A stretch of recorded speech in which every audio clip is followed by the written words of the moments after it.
Eh, lama tak jumpa awak. Alah jumpa ni saya nak kongsi sesuatu lepas awak pada awak. Nak dengar? Kena dengar juga.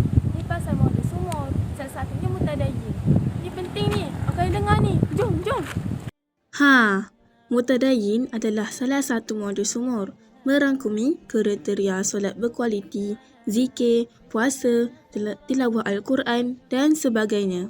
Kiranya amalan harian lah. Jadi hari ini saya nak kupas pasal solat. Makin ramai hari ini solat lambat waktu.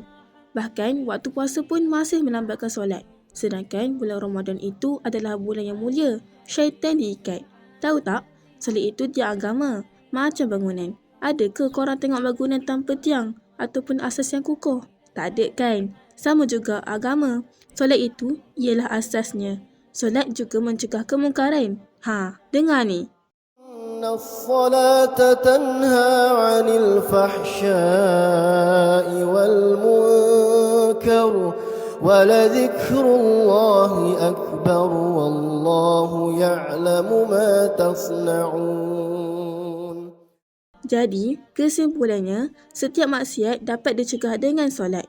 Tapi, harus diingatkan, solat bukan semata solat.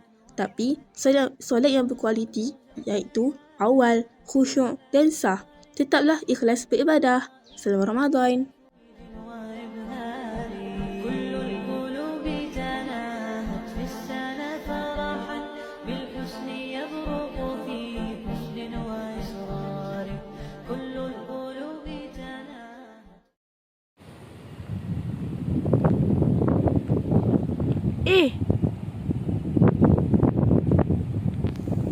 Kenapa awak dekat sini? Saya cakap dengan awak tadi.